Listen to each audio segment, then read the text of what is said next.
4 मंजिला में 5, 2 मंजिला में 200 लोगों का ससुराल। हे भगवान, दुनिया में क्या हो रहा है। और हम आराम से अपने घरों में मस्त हैं। अवनी, माँ, मैंने आपको कितनी बार समझाया कि कमरे में नॉक करके आया करें। चुप कर, माँ हूँ तेरी। अच्छा सुन, नीचे मेहमान आए हुए हैं, आकर चाय बना दे। चाय? माँ, कितने कप चाय बनानी है? 10 कप बनेगी। 10 कप चाय मैं बनाऊं? हाँ तो क्या हो गया बेटा, अपने घर का काम तो करना पड़ता है ना। जाओ माँ, मुझे नहीं बनानी कोई चाय वाय, मैं नहीं बना रही हूँ। ये वाले मजे भी बस मायके में ही है कि कुछ काम नहीं करना है तो मना कर दो, पता है कि माँ तो कर ही देगी। अब जब कल को तेरी शादी होगी तो क्या अपनी सास को भी मना कर देगी? माँ, इस तरह मुझे इमोशनल ब्लैकमेल करना कब छोड़ेंगी आप? ये इमोशनल ब्लैकमेल नहीं है। कल को जब ससुराल जाएगी ना तो 200 लोगों की चाय बनानी पड़ेगी, तब क्या करेगी? माँ, अच्छी अच्छी बातें बोलो ना, पता नहीं कब कौन सी बात सच हो जाए। हाँ तो अब तेरे लिए ऐसा ही ससुराल ढूंढूंगी जिसमें 200 लोग हो, समझी? ठीक है, बना रही हूँ, लेकिन माँ होकर कम से कम अच्छी दुआ तो दे दो।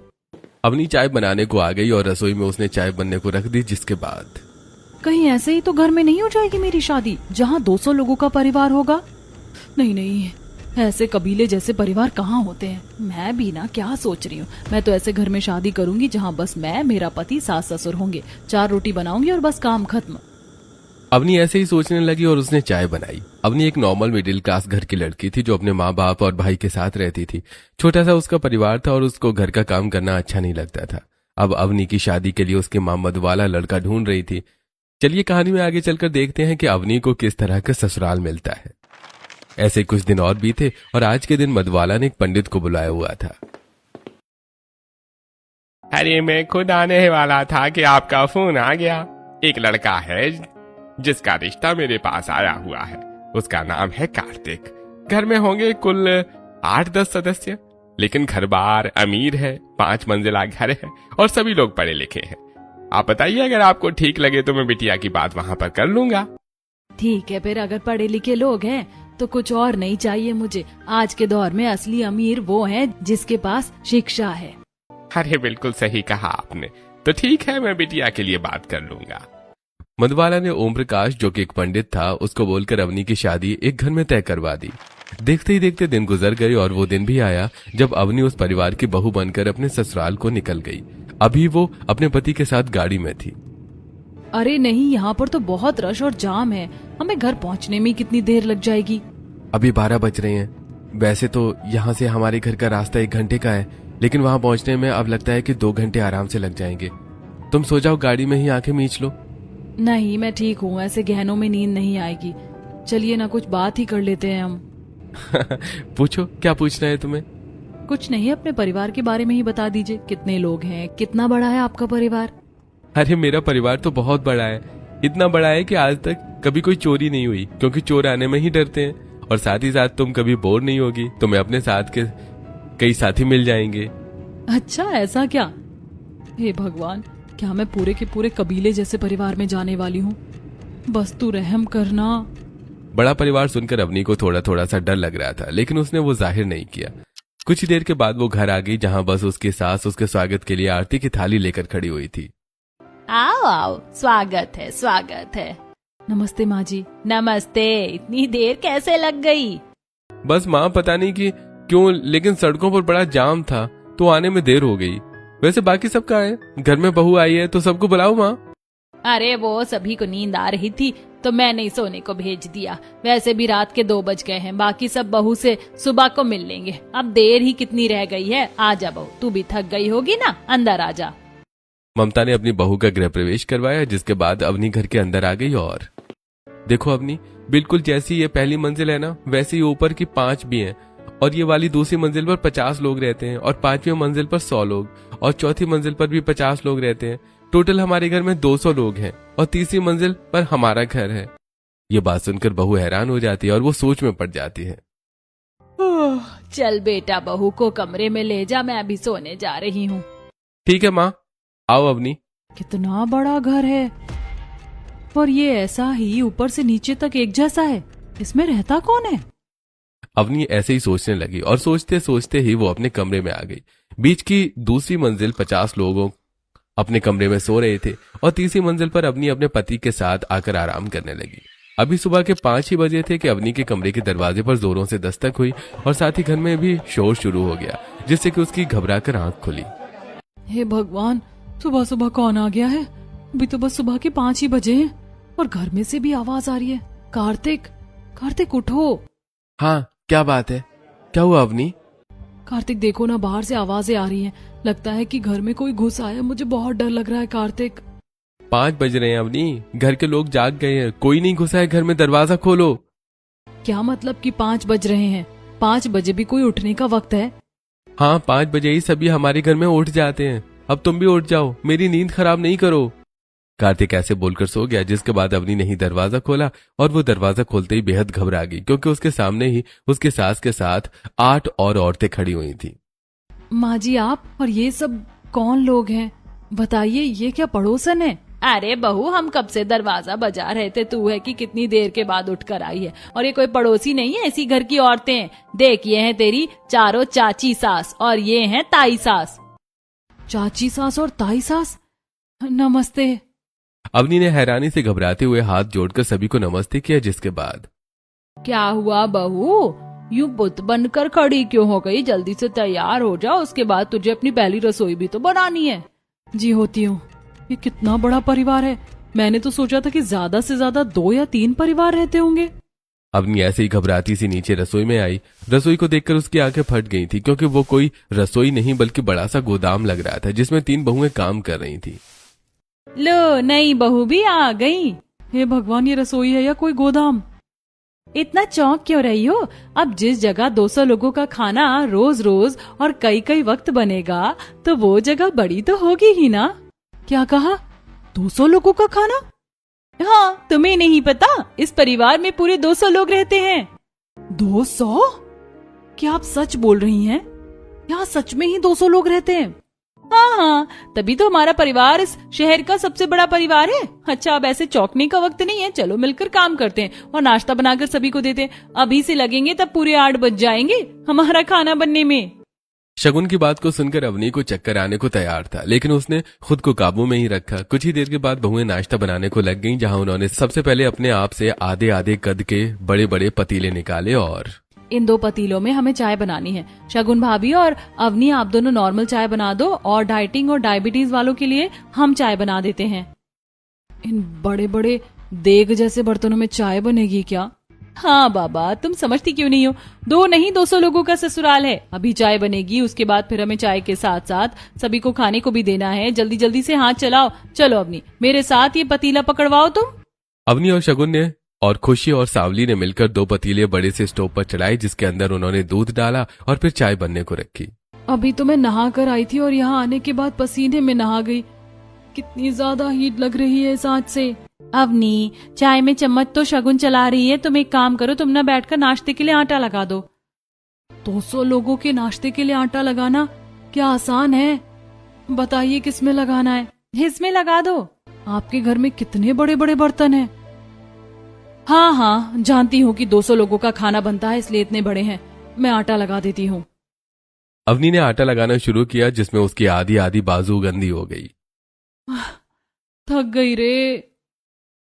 तुम्हें किसने सलाह दी थी कि तुम यहीं शादी करो अवनी? हम तो फंस ही गए, लेकिन तुम कैसे आ गई यहाँ? वो बस मेरी भी अरेंज मैरिज हुई है ना, इसलिए। खैर, ये आटा लगा दिया है मैंने। चलिए अब इसके पराठे बनाते हैं। अवनी बेचारी, जो कभी सोचा करती थी कि उसकी शादी किसी छोटे से परिवार में होगी, उतना ही उसको उसकी उम्मीदों के खिलाफ ससुराल मिला था। 200 लोगों का ससुराल संभालना आसान नहीं था। बहुओं ने साथ मिलकर काम किया और सभी के लिए नाश्ता बनाया, जिसमें अवनी देखो, हम लोग तो जानते ही हैं, लेकिन तुम इस घर में नई हो तो तुम भी समझ लो। नाश्ता और खाना बनाने के बाद हमें अपनी अपनी मंजिल पर लेकर जाना पड़ता है। तुम पहली और तीसरी मंजिल का ख्याल रखा करना, और बाकी मैं और खुशी और सांवली, हम दूसरी, चौथी और 5वीं मंजिल का नाश्ता लेकर जा रहे हैं। वो तो ठीक है, लेकिन भाभी, पहली मंजिल में इतने लोग नहीं हैं जितने आप चाय मुझे देकर जा रही हैं। उसमें 8 चाय फालतू है ना, वो तुम्हारी चाची सास जी और ताई सास जी की हैं। अब ऐसे अच्छा लगेगा क्या कि नई बहू ने नाश्ता बनाया और अपने बड़ों को भी वो नाश्ता ना दे? ऐसे तो अच्छा नहीं लगेगा ना, इसीलिए तुम ही उन्हें चाय देकर आना। खुशी की बात पर अवनी ने गर्दन हिलाई, जिसके बाद पहले उसने अपने घर वालों को चाय दी। बहू ने कैसे अच्छी और आदर्श बहू की तरह सभी का नाश्ता वक्त से बनाया है।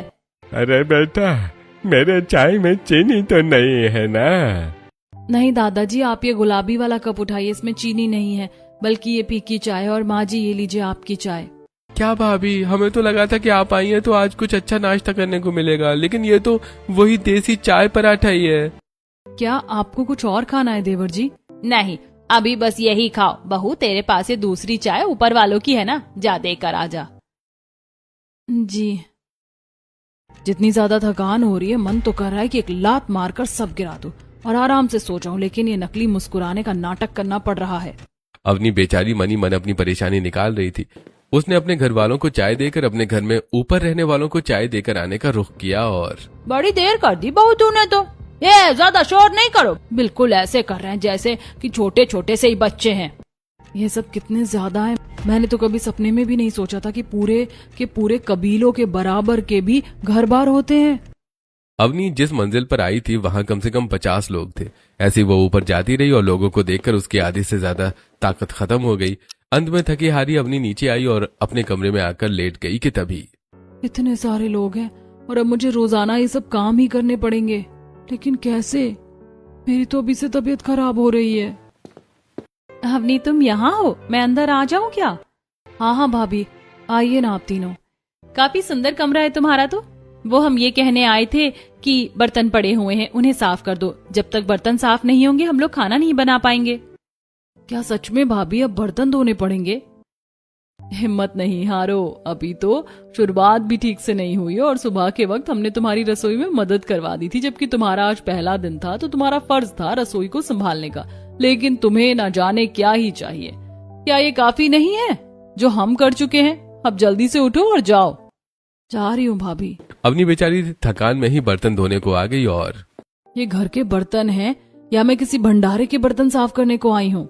भाभी अगर आप फ्री हो तो प्लीज मुझे एक सैंडविच बनाकर दे दे। मेरे स्प्रेड ना फ्रिज में रखे हुए हैं। क्या कहा? सैंडविच? अच्छा ठीक है।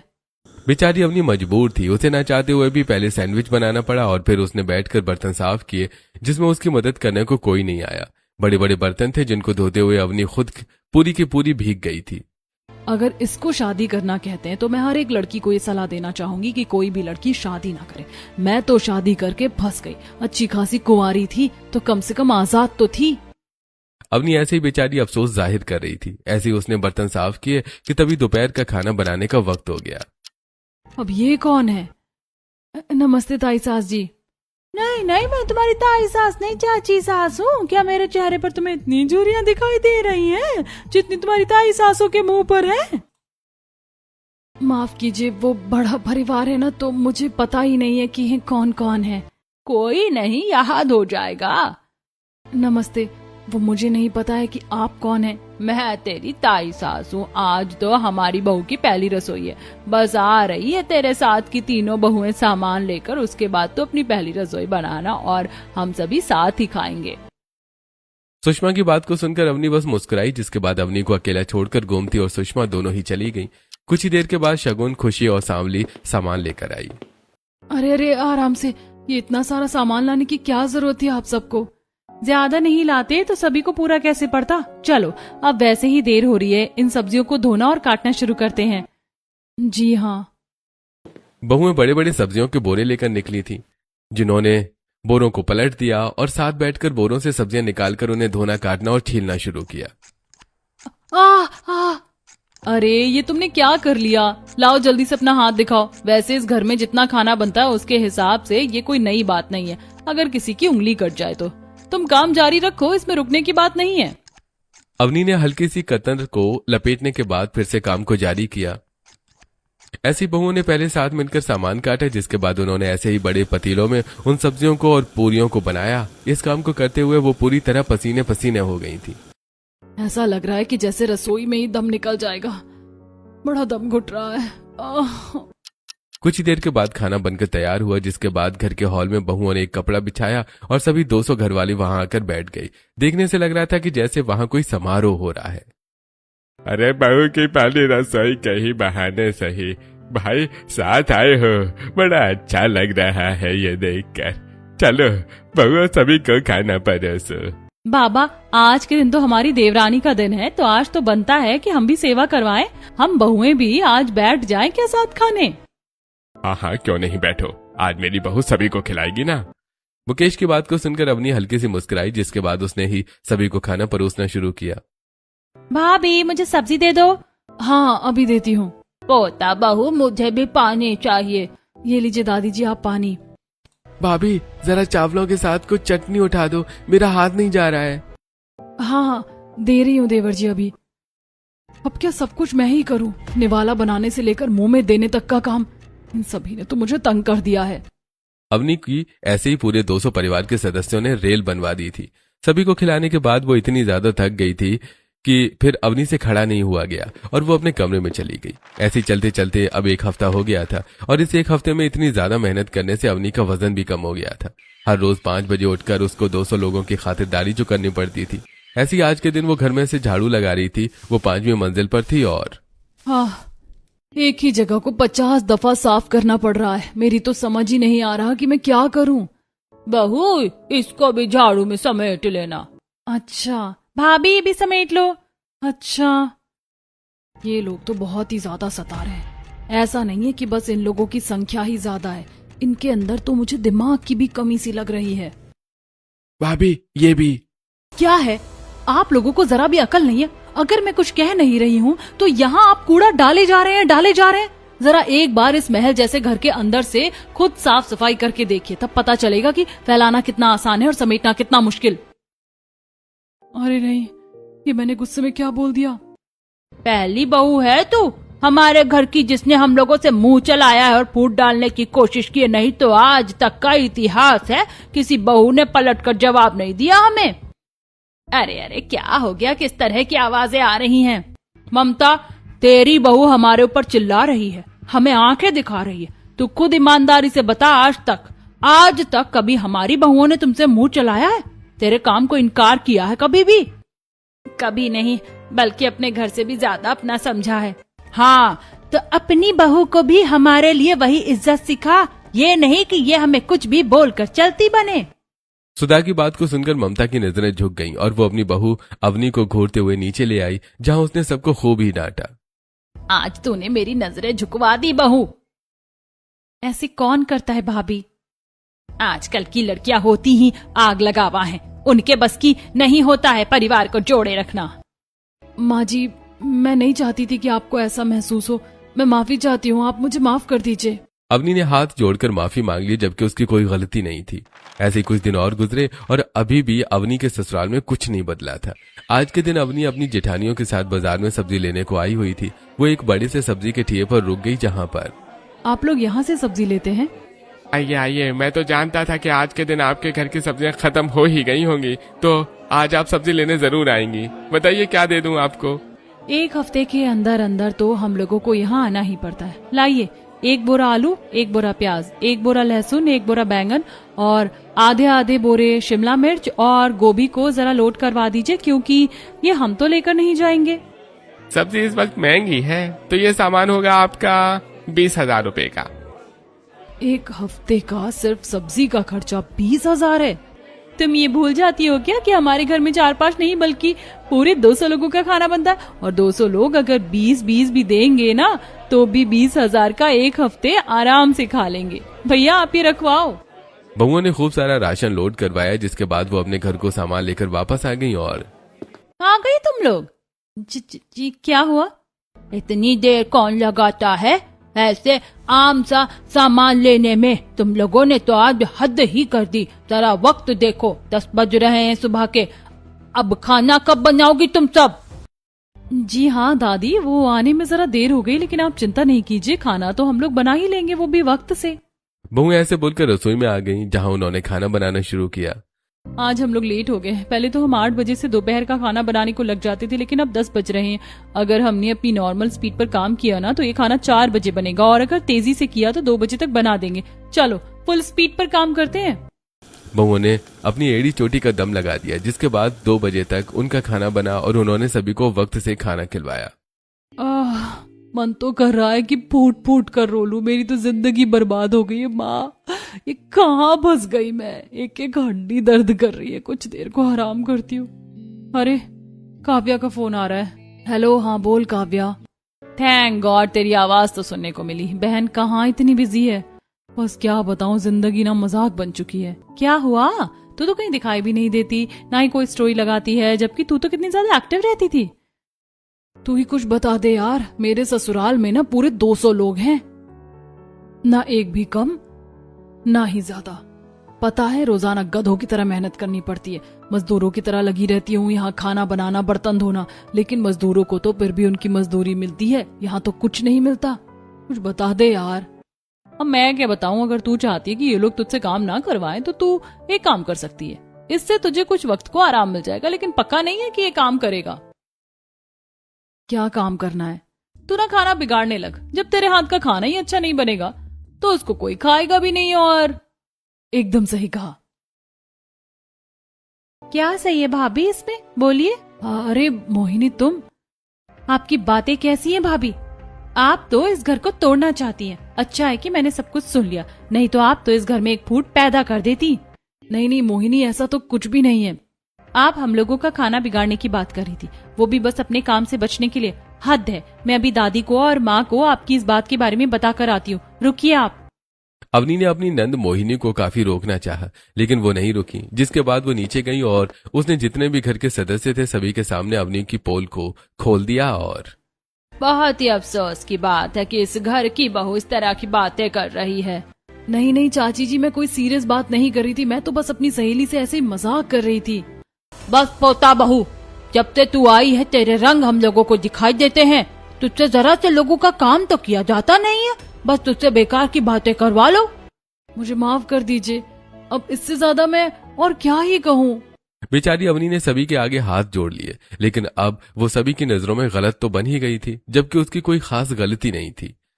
ऐसे कुछ दिन और गुजरे और हर एक गुजरते हुए दिन के साथ अवनी की हालत और भी ज्यादा खराब होने लगी थी और उसकी आंखों के नीचे काले घेरे आ गए थे। बालों की चमक और सारी सेहत गायब थी और उसके बाल उजड़े हुए और रूखे से रहते थे। ऐसे शरीर पर से उसका काफी वजन कम हो गया था और अवनी को अब पहचान पाना मुश्किल था। आज के दिन वो सभी के कपड़े धो रही थी। अरे नहीं, ये कपड़े तो मुझे कम होते हुए दिखाई दे ही नहीं रहे हैं। अभी कुछ देर बाद आकर मुझे ऑर्डर दे देंगे कि खाना बना दे, बर्तन धो दे, और मशीन इतनी खटारा रखी हुई है कि इसमें 4 से ज्यादा कपड़े नहीं आते। सुबह से धोते हुए कितनी देर हो गई, लेकिन ये आधे भी नहीं हुए। मैं तो इस मशीन में भर रही हूँ कपड़े, अब मुझसे और नहीं होगा। अवनी ने ऐसे बोलकर खूब सारे कपड़े उठाए और मशीन में डाल दिए। जैसे उसने मशीन में कपड़े डाले तो वो अजीब सी आवाज करने लगी और मशीन चलते चलते ही रुक गई। हे भगवान, ये रुक क्यों गई? प्लीज खराब नहीं होना, खराब नहीं होना। अवनी ने काफी कोशिश की लेकिन वो नहीं चली और अब अवनी को टेंशन हो रही थी कि वो उन कपड़ों को कैसे साफ करेगी। भाभी, मेरी ऑरेंज वाली टी शर्ट धुल गई है क्या? और मेरी वो पिंक वाली ड्रेस? नहीं, कुछ भी नहीं धुले हैं अभी। मशीन ही खराब हो गई। क्या कहा? मशीन ही खराब हो गई? नहीं नहीं भाभी, कैसे भी करके मुझे मेरी ड्रेस धोकर दो, मुझे उसको पहनकर जाना है। और मुझे भी जाना है भाभी। अब मैं किस तरह से धोकर दूं इन लोगों को? चल अवनी, हिम्मत का घूंट लगा और शुरू हो जा, क्योंकि अगर ये कपड़े नहीं धुले तो पूरे दिन मेरे ऊपर ये ताना पड़ेगा कि मैंने ही इन्हें साफ नहीं किया। अवनी बेचारी इस हालत में लग नहीं रही थी कि वो कपड़ों को साफ करे, लेकिन फिर भी उसने कपड़े साफ करने की हिम्मत की और वो बैठकर उन्हें धोने लग गई। अभी वो हिम्मत से धो ही रही थी कि तभी वहां उसकी जेठानी शगुन आई और अरे अवनी, ये कपड़े तुम हाथ से क्यों धो रही हो? बस भाभी पूछो मत, नहीं तो 100 साल पुरानी मशीन ने दम तोड़ दिया है, इसीलिए अब मुझे ही ये करना पड़ेगा। तुम देखकर तो ऐसी नहीं लग रही हो कि तुम ये आसानी से कर पा रही हो, लेकिन अगर तुम हिम्मत कर रही हो तो ऑल द बेस्ट। हाँ, हिम्मत तो करनी पड़ेगी। अभी बर्तन धोने, फिर खाना बनाना है, शाम को झाड़ू लगानी और फिर बाहर जाकर सामान भी तो लाना है। बर्तन, खाना, सामान, झाड़ू, बर्तन। अवनी, अवनी, तुम ठीक तो हो ना? अवनी, अवनी, बर्तन, खाना, झाड़ू, कपड़े। और ऐसे ही बोलते बोलते अवनी की आंखें बंद हो गई और वो बेहोश हो गई। एक ही दम घर में ऊधम मच गया। माँ जी, माँ जी, बाबा, बाबा, जल्दी से आइए। माँ जी, बाबा, कार्तिक जी देखो, अवनी बेहोश हो गई है। शगुन ने चिल्ला चिल्लाकर सभी को बुलाया और जल्दी से अवनी को हॉस्पिटल लेकर जाया गया। उसकी हालत सीरियस थी, जिसकी वजह से अवनी को आईसीयू में रखा गया था और घर वाले बाहर इंतजार कर रहे थे। क्या हुआ है मेरी बच्ची को? यहाँ तक वो कैसे आ गई? उसको तो कभी नज़ला जुकाम भी नहीं होता था। क्या हुआ है मेरी बहन को, बताइए आप लोग। अभी तो हमें भी पता नहीं चला है कि बात क्या है, डॉक्टर आ जाए तो पता चल जाएगा। आप अवनी के घर से आए हुए हैं? जी हाँ, मैं उसकी माँ हूँ। बताइए कैसी है मेरी बच्ची? देखिए, पेशेंट की हालत सीरियस है और मैं आपसे कुछ नहीं छिपाऊंगा। हमने उनके चेकअप्स किए हैं। बेहद ही शरीर में कमजोरी है, साथ ही खून की कमी भी है, थकान भी बहुत ज्यादा उतरी हुई है, नींद की कमी है और सबसे जरूरी बात, उनके दिमाग में बहुत ज्यादा स्ट्रेस है। एक ऐसा स्ट्रेस जो सभी कुछ जकड़े रहता है। इस सब की वजह से इनकी तबीयत पहले कम बिगड़ी और फिर बात यहाँ तक आ गई। अब देखिए, अगर उन्हें 1 घंटे में होश आ जाता है तो सही है, नहीं तो वो कोमा में चली जाएंगी। नहीं, मेरी बच्ची ने ऐसी क्या टेंशन ले ली जो वो यहाँ बिस्तर तक आ गई? मैं बताती हूँ। और आंटी, आपको तो इन लोगों पे FIR करवा देनी चाहिए। क्या मतलब? एक दिन मेरे पास अपनी का फोन आया था, बड़ी परेशान थी। तब उसने मुझे बताया कि उसके घर में 200 लोगों का काम उससे करवाया जाता है। वहाँ 200 लोग हैं जिनका खाना, पानी, बर्तन, कपड़े सभी कुछ उसको देखना पड़ता है। और सुबह 5 बजे से जो वो लगती है तो रात होने तक भी उसके काम नहीं होते हैं। अब इनसे पूछिए कि क्या ये सब सच है कि नहीं। हाँ बेटा, ये सब सच है, लेकिन हमारे घर की बाकी बहुएं भी तो करती हैं ये सब।